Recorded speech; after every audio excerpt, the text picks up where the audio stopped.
यमुना के किनारे बसे धर्मस्थान नगर में गणाधिप नाम का राजा राज करता था। इसी नगर में केशव नाम का एक ब्राह्मण भी रहता था, जो यमुना के तीर पर जप तप में लीन रहता था। उसकी एक रूपवती बेटी थी, जिसका नाम मालती था। जब मालती ब्याह के योग्य हुई, तो उसके माता पिता और भाई को उसके विवाह की चिंता सताने लगी। एक दिन जब ब्राह्मण अपने किसी यजमान की बारात में गया हुआ था और उसका भाई पढ़ने गया था, तब उनके घर एक ब्राह्मण युवक आया। मालती की माँ ने उस युवक के रूप और गुण देखकर उससे कहा कि वह अपनी बेटी का ब्याह उससे करेगी। भाग्य की बात थी कि उसी समय ब्राह्मण पिता को भी एक और योग्य लड़का मिल गया और उसने भी उसे यही वचन दे दिया।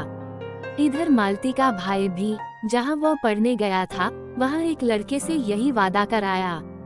कुछ समय बाद जब पिता और बेटा घर लौटे, तो उन्होंने देखा कि वहाँ पहले से ही एक और लड़का मौजूद है। अब क्या करें?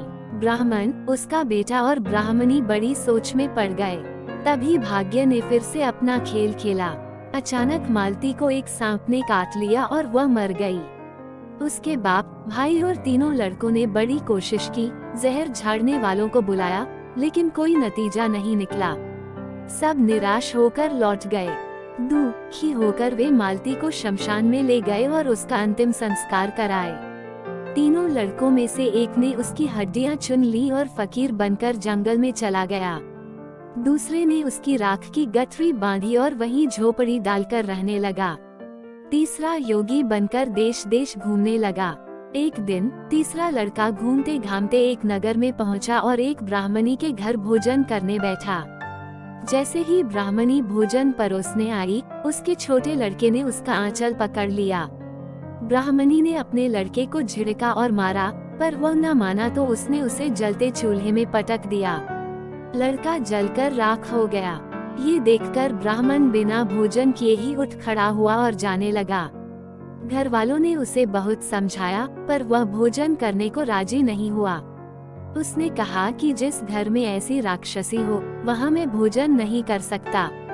ब्राह्मणी का पति ये सुनकर भीतर गया और संजीवनी विद्या की पोथी लाकर एक मंत्र पढ़ा। जलकर राख हो चुका लड़का फिर से जीवित हो गया। ये देखकर ब्राह्मण सोचने लगा कि अगर यह पोथी मेरे हाथ लग जाए तो मैं भी मालती को जीवित कर सकता हूँ।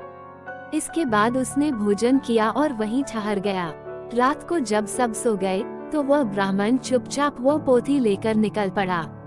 जिस स्थान पर मालती को जलाया गया था, वहाँ पहुंचकर उसने देखा कि दो अन्य लड़के वहाँ बैठे बातें कर रहे थे।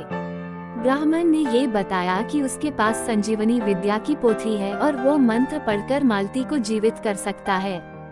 तीनों ने मिलकर हड्डियां और राख निकाली। ब्राह्मण ने जैसे ही मंत्र पढ़ा, मालती फिर से जीवित हो गई। अब तीनों युवक उसके पीछे आपस में झगड़ने लगे।